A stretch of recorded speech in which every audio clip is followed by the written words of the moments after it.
पहला पाठ प्रेरित चरित्र अध्याय 1 पद संख्या 1 से 11। हे थियोफिलुस, मैंने अपनी पहली पुस्तक में उन बातों का वर्णन किया है जिन्हें यीशु उस दिन तक करते रहे, सिखलाते रहे, जिस वह स्वर्ग में आरोहित कर लिए गए। इससे पहले यीशु ने अपने प्रेरितों को, जिन्हें उन्होंने स्वयं चुन लिया था, पवित्र आत्मा द्वारा अपना कार्य सौंप दिया। यीशु ने अपने दुख बोध के बाद 40 दिन तक अपने प्रेरितों को बहुत से परिणाम दिए कि वह जीवित थे। वह बार बार उन्हें दिखाई पड़े और उनके साथ ईश्वर के राज्य के विषय में बातें करते रहे। यीशु ने प्रेरितों के साथ भोजन करते समय उन्हें आदेश दिया कि वह यरूशलेम से नहीं जाएं, किंतु पिता ने जिस वरदान की प्रतिज्ञा की थी उसी की प्रतीक्षा करते रहें। उन्होंने कहा, मैं तुम लोगों को उस प्रतिज्ञा के विषय में बता दिया है। यूहन्ना जल का बपतिस्मा देता है, परंतु थोड़े ही दिनों के बाद तुम लोगों को पवित्र आत्मा का बपतिस्मा दिया जाएगा। जब वह यीशु के साथ एकत्र थे तो वह उनसे पूछने लगे, प्रभु, क्या आप इसी इज़राइल का राजा पुनः स्थापित करेंगे? ये प्रभु की वाणी है।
दूसरा पाठ इफिसियों के नाम संत पौलुस का पत्र, अध्याय 1 पद संख्या 17 से 23।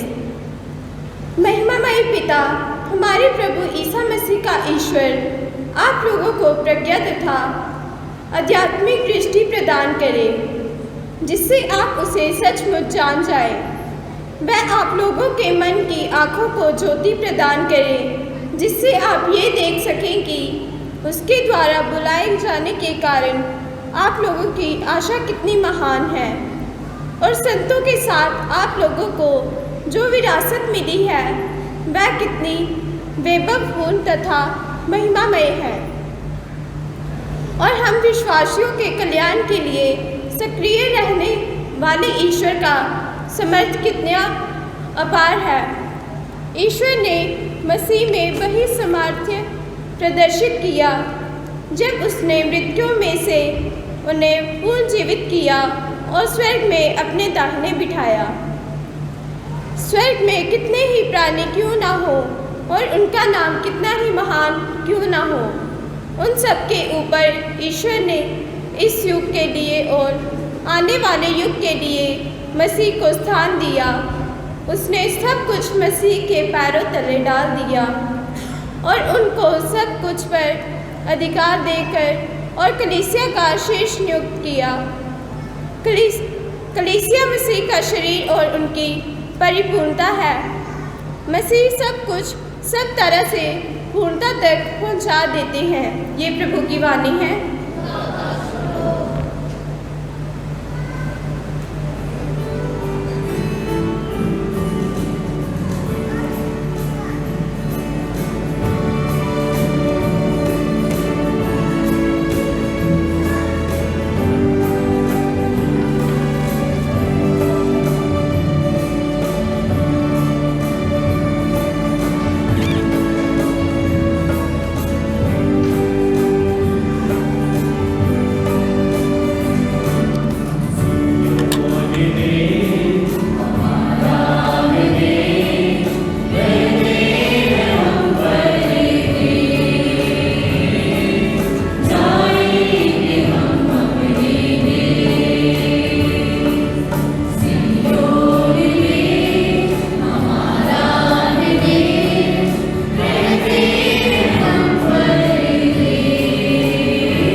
खुदावंद आपके साथ हो।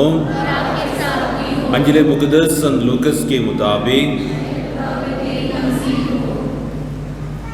यीशु ने अपने शिष्यों से कहा, ऐसा ही लिखा है कि मसीह दुख भोगेंगे, तीसरे दिन मृतकों में से जी उठेंगे, और उनके नाम पर यरूशलेम से लेकर सभी राष्ट्रों को पाप क्षमा के लिए पश्चाताप का उपदेश दिया जाएगा। तुम इन बातों के साक्षी हो। देखो, मेरे पिता ने जिस वरदान की प्रतिज्ञा की है उससे मैं तुम्हारे पास भेजूंगा। इसलिए तुम लोग तब तक शहर में ठहरे रहो जब तक ऊपर की शक्ति से संपन्न ना हो जाओ। इसके बाद यीशु ने बेथनिया तक ले गए और उन्होंने अपने हाथ उठाकर उन्हें आशीष दी। आशीष देते देते वह उनकी आंखों से ओझल हो गए और स्वर्ग में आरोहित कर लिए गए। वे उन्हें दंडवत कर बड़े आनंद के साथ यरूशलेम लौटे और वहाँ हर समय मंदिर में रहकर ईश्वर की स्तुति करते रहे।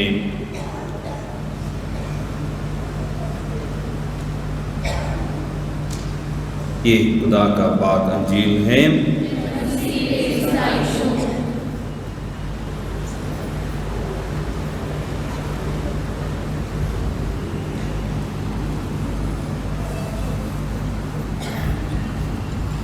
खुदावंद यीशु मसीह में प्यारे भाइयों और बहनों, आज हम प्रभु यीशु मसीह के आसमान में चढ़ जाने की ईद मनाते हैं। अगर हम पूछें खुदावंद यीशु मसीह का स्वर्ग आरोहण का मतलब क्या है, आसमान में चढ़ जाने का मतलब क्या है, उस पर और हम कुछ बोल नहीं पाएंगे। यानी इन सारे हमारे ईमान के भेदों को समझना हमारे लिए बहुत ज़रूरी है। छोटा बच्चा स्कूल में पढ़ता है, फिर कामयाबी हासिल करता है, शादी होती है, बच्चे और कामयाबी, और बड़े होने तक उस हमेशा की उस सफ़र में हमें हर कदम में अपनी बातों को समझना और याद रखना है।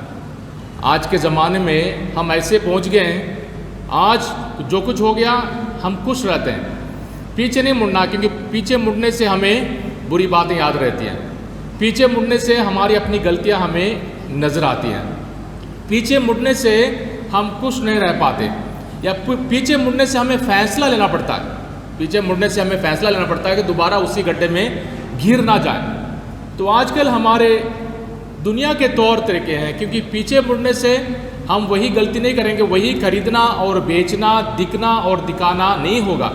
इसलिए दुनिया हम सबों को एक अलग नज़ारा दिखा रही है, बहुत अलग खूबसूरत नज़ारा दिखाती है, ताकि आज हम खुश रहें और कल जाए बाढ़ में। पर खुदाबंद अपने स्वर्ग आरोहण के ज़रिए प्रभु यीशु मसीह आसमान पर चढ़ गया।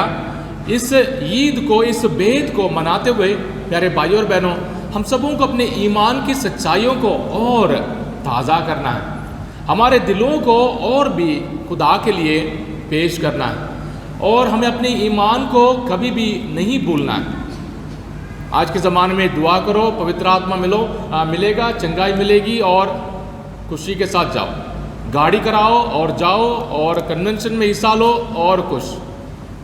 किस कलीसिया में बपतिस्मा लिया, किस वजह से बपतिस्मा लिया, क्या क्या इज्जत मिली, क्या क्या कामयाबियाँ खुदा ने हमारे लिए पहुँचाई है, किस सफ़र से हम जा रहे हैं, वो सब कोई कदर नहीं करता।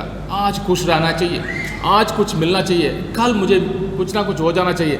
और सपनों की दुनिया, मैंने बाहर जाना है, मेरे लिए ये हो जाएगा, वो हो जाएगा, उस सपनों की दुनिया में हम सबों को दुनिया पेश करती है, और ईमान को भी एक नशे के समान हम बेचते हैं। पर खुदावंद यीशु मसीह की ज़िंदगी हमें हकीकत में लाती है।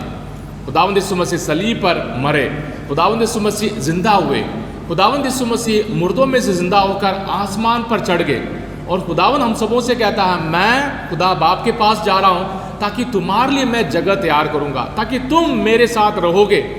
ये हमारे लिए बहुत बड़ी इज्जत है, और हम सबों को इस बात को बार बार याद दिलाना चाहिए। जैसे हमने गाना गाया, सिय्योन देश हमारा देश, रहते हैं हम परदेश।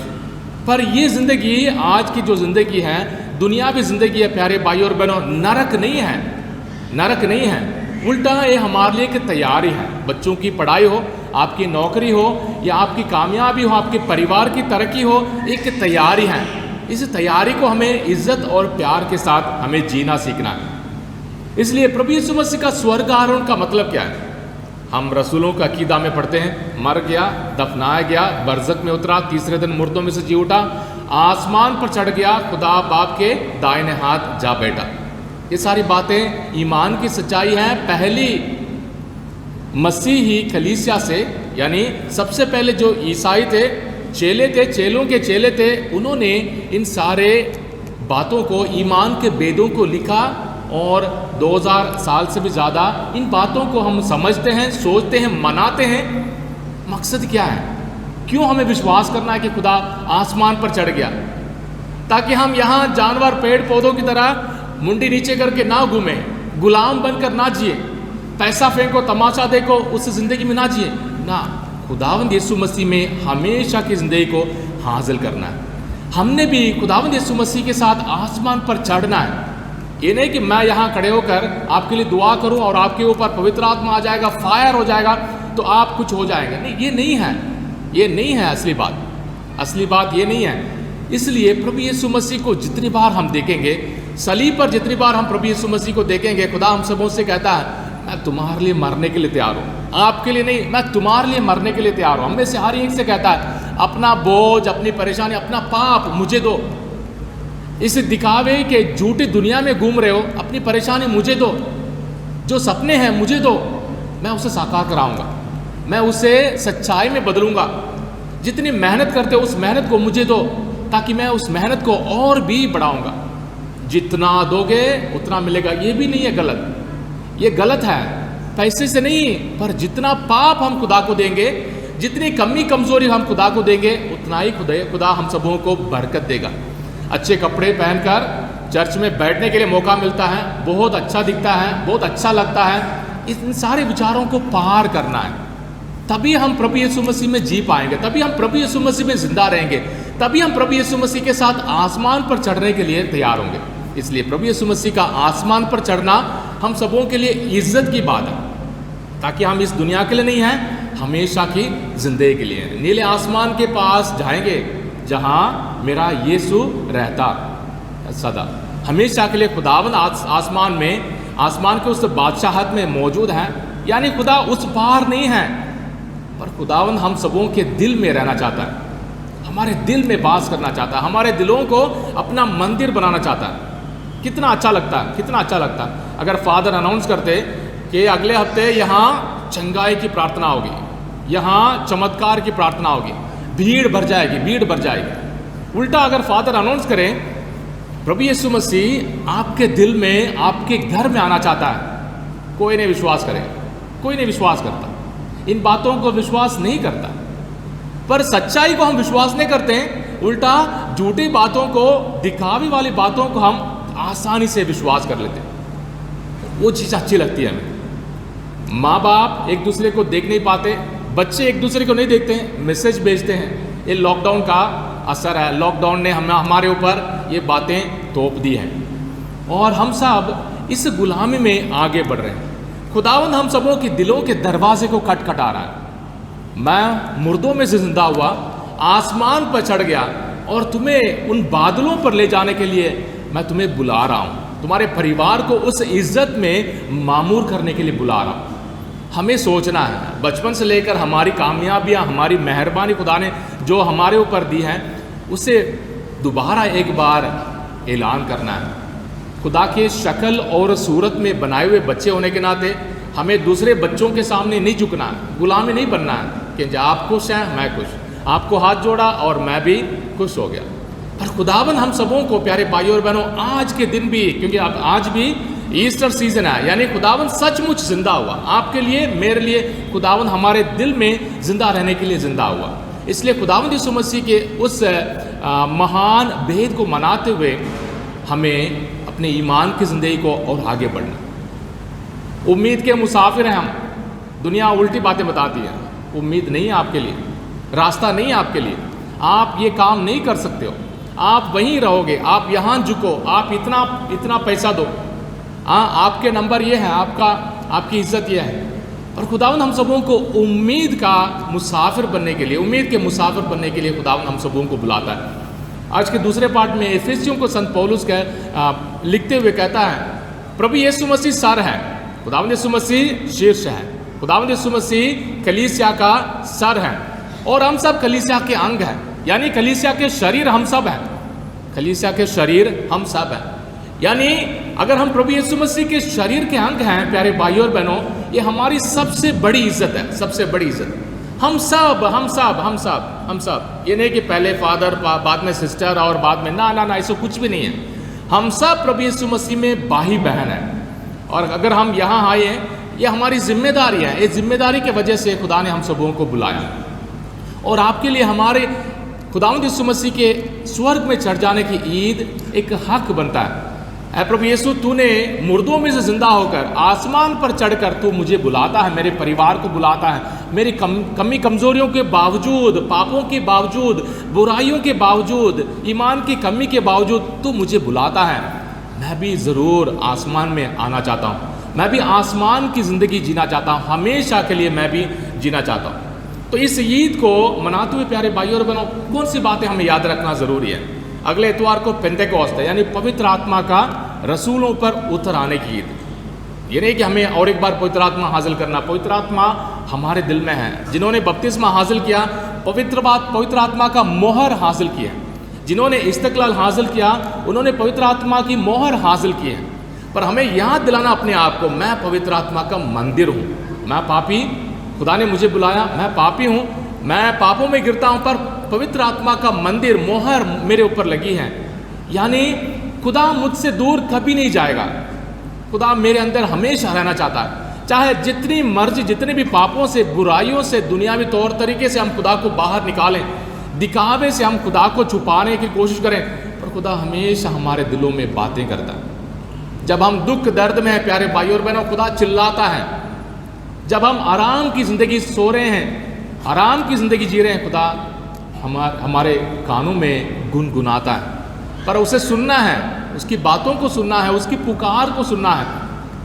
हम सब पवित्र आत्मा के मंदिर हैं, हम सब प्रभु यीशु मसीह के शरीर के अंग हैं। हम कलीसिया इस महान परिवार के मेंबर हैं।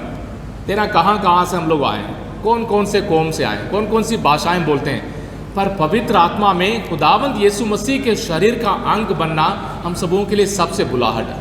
और आज घर जाते जाते ज़रूर याद रखें, हम जिंदा खुदावंद यीशु मसीह के प्यारे भाई बहन हैं, खुदा के बच्चे हैं, प्रभु यीशु मसीह के भाई बहन हैं। और हम सबों को मिशनरी बनना है। यानी मिशनरी बनने का मतलब दुख दर्द उठाना, मिशनरी बनने का मतलब बहुत सारी चीज़ों को ना कहना, मिशनरी बनने का मतलब अपने आप को पाक बनाए रखना, मिशनरी बनने का मतलब एक दूसरे को प्यार करना, मिशनरी बनने का मतलब एक दूसरे को बताना कि प्रभु यीशु मसीह ने मुझे ज़िंदा किया, प्रभु यीशु मसीह ने मुझे दोबारा ज़िंदा किया, प्रभु यीशु मसीह मुझे माफ़ करता है, प्रभु यीशु मसीह के सहारे मैं चलने के लिए तैयार हूँ, प्रभु यीशु मसीह के सहारे मैं चलने के लिए ताकत और बरकत पाता हूँ या पाती हूँ। इस चर्च में आते बहुत सारे लोग ऐसे भी बोलते हैं कि हम बहुत मूर्ति पूजा, बहुत मूर्तियाँ लगी है, बहुत पिक्चर लगी है। हमेशा याद रखें, ये सारे हम सबों को इशारा करते हैं खुदावंद यीशु मसीह के पास जाओ, प्रभु यीशु मसीह के पास जाओ। और आसमान पर चढ़ने के बाद खुदावंद हम सबों से यही उम्मीद रखता है, हम अपने ईमान में धीरे धीरे मजबूत हो जाएंगे, पीछे नहीं मुड़ेंगे, आगे बढ़ेंगे।